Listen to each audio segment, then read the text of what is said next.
what you're given, that's how we live it. Don't be mad at the system, it's simply how we've existed. I hear a lot of people talking like they politicians and choose to be. Well, hello, glorious people. It has been a minute since I've done a video. Actually, I have done a video, I just haven't edited the video. I've been pretty busy the last 3 weeks. Reason why is I've had to have my truck in the shop a couple of times, and I've been off for a week. Actually, I've been off for a couple of weeks, and I had to get some stuff fixed on my truck. And anyways, I wanted to go over that with you. Maybe it'll help somebody out in the future. But anyways, I started getting codes on my truck again, some turbo codes and whatnot. And as what I did is I replaced the IMAP sensor, and you can see that sensor right here. You just push down on this button right here, this plug, and it pulls out. But as what I usually do, it's easier just to put a screwdriver underneath this part and just kind of lightly, because it has an O-ring on there that sits in there. And so you got to kind of wiggle it to get it out, because you really don't want to, because the carbon is built up on the inside of that. So just kind of be careful getting it out. Kind of pry it up on this side, pull it up with your hand on this side, and then you can unplug it. But this bolt, I believe it's an 8mm that you take off. This thing comes off that holds the sensor down. That's the IMAP sensor. This is a Cummins 2350 ISX 15 liter. And anyways, I replaced that. I got Cummins to clean a cam sensor for me, and they replaced the NH3 sensor for me, and that thing was expensive. And let me show you what else I've done. Yeah, I've been bleeding money the last few weeks. So anyways, I don't know if you can see that or not. Hopefully I have the phone in there right. But anyways, I ended up getting a new radiator.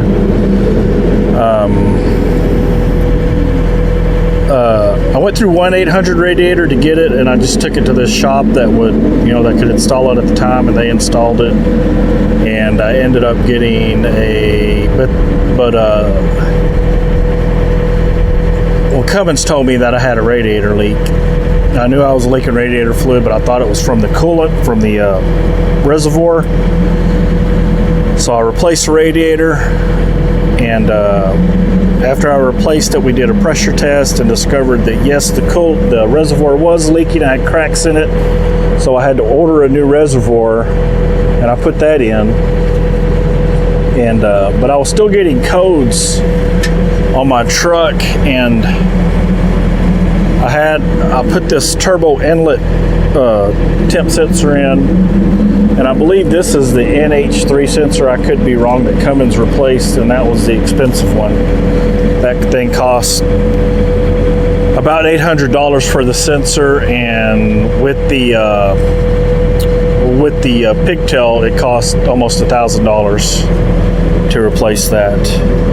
I noticed I had an exhaust leak. I was still getting a turbo code on it, or a pressure code, and I noticed I had some black soot right here. These clamps, I don't know how they came loose, but apparently they came loose, or maybe someone was messing with them, but they weren't really, they were tight, but they weren't tight enough to keep it from leaking. Anyways, I tightened those clamps. I checked all my clamps, my spring clamps, to make sure they're tight, and they're all tight now.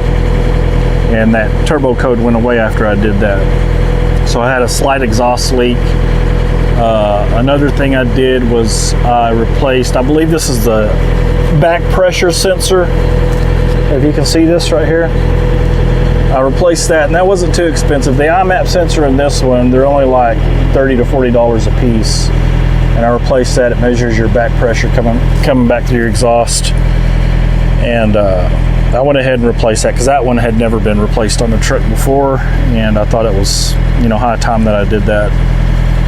I just I was waiting to get a deep socket. I did order some oxygen sensor sockets that are specially designed because I was afraid I was going to have to replace my NOx sensor, and this is a NOx sensor on the 2350. It's right behind the turbo. This is your turbo inlet temp sensor, and I was afraid I was going to have to replace this dude, and this dude is expensive too. It's damn near $600 or more to do that. So I mean, if in fact I do have to replace it, at least I have the socket and the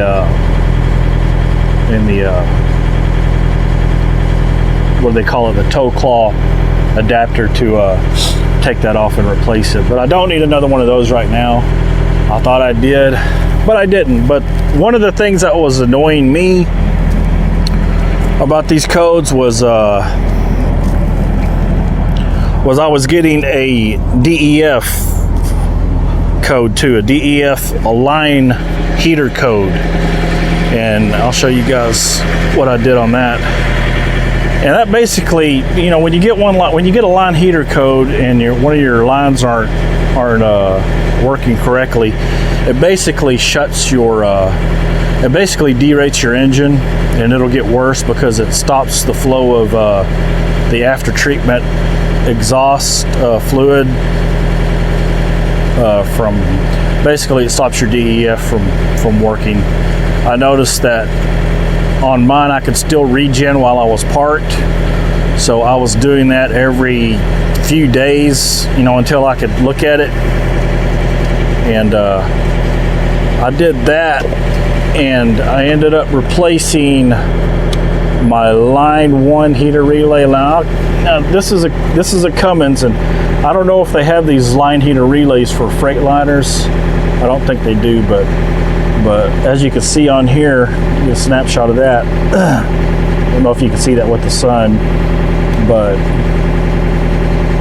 you know, you have line heater relays in your fuse box under your hood. So anyways, I checked all my fuses and they were good. I went ahead and replaced my line heater 1 relay and my DEF relay. It's a DEF supply relay, and I switched them out, and I went ahead and bought new ones and put the new ones in just in case, and I was still getting this code. And let me show you what we did to fix that. Now this is my DEF tank right here. It's on my driver's side, but it doesn't matter what side yours is on. Your line heaters are going to be coming from your DEF tank. Let me crawl under here. Apologize for the noise. It's a reefer running. But let's see if I got it here. I'll get my cat hat on so we can see what's going on here. All right. Okay. Can everybody see that? Is there enough light? I believe there is. These are your line heaters. This is behind the DEF tank. Here's your DEF tank. Now, these are your line heaters that come in, and how you can tell that is they have this connection with them. Now this connection wraps around this line. It's a copper wire, and if one of these lines are going bad, you have a fray in the connection, then the computer will completely shut off your DEF system from working. And what I did was measured the ohms of each line. I have 3 lines here, and they're supposed to be marked because I was just going to do the DEF 1 line. I believe this is the DEF 1 line because this is the one that was getting less resistance. These other 2 lines were reading about 8 ohms, and when I took off this connection, this one was reading about 3. And instead of replacing the line, because these lines are about $370 a piece, can you believe that? I took off the connection, filled the connection up with dielectric grease to get a better connection, because a lot of times, you know, the connections wear and sometimes they don't get a better connection. So I filled up the connection with dielectric grease, plugged it back in, turned it on, the code went away. So I no longer have that code. So that would be a good. So any of you guys that have the line heater DEF code on there, just go on the back side of your tank and you can tell these hoses that are the line heater hoses because they have an electrical connection with them. Fill it up, you know, especially if your truck is a few years old, fill these up with dielectric grease so these will get a better connection and maybe it'll work. If not, if they don't work, then one of your lines has a frayed connection on it and it needs to be replaced.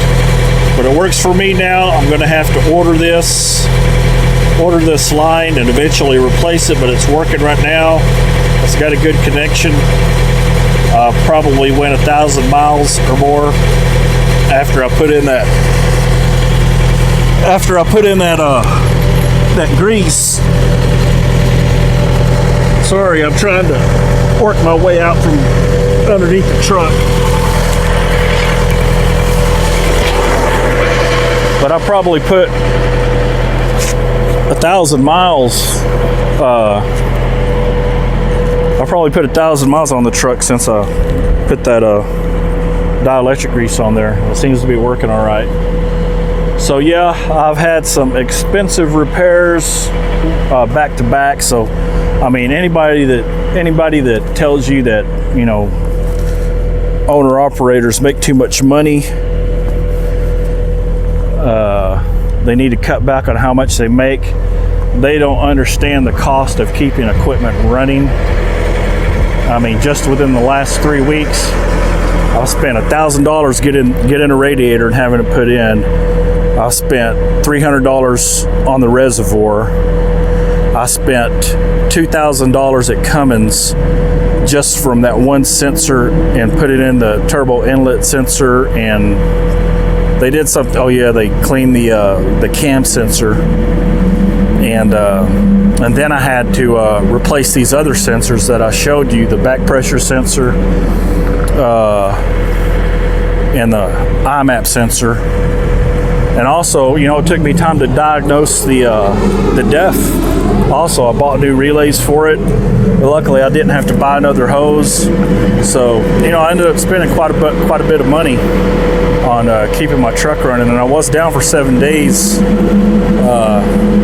It was in the shop. It was in the shop for a few days, but you know, the way things work out when you drive depends on when the loads are going out. You may have to wait to get a load after you get out of the shop. But anyways, that's what I've been doing, and I'm sorry I haven't done a video, but I'll try to get back in the swing of things. Hopefully I won't have anything else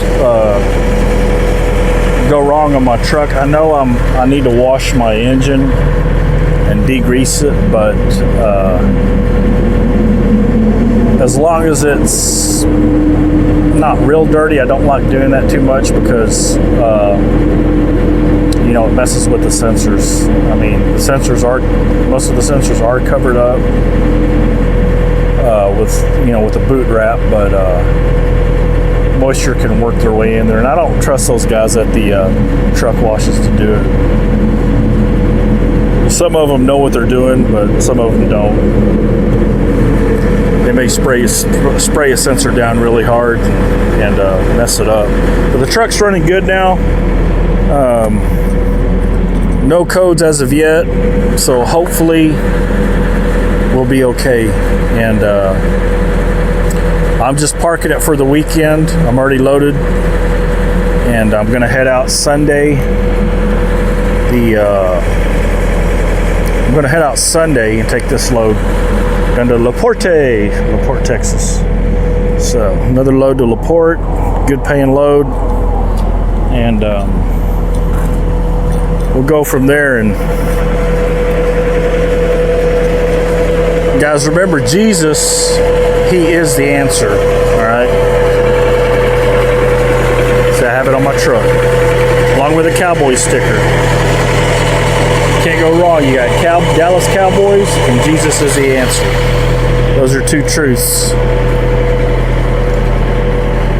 And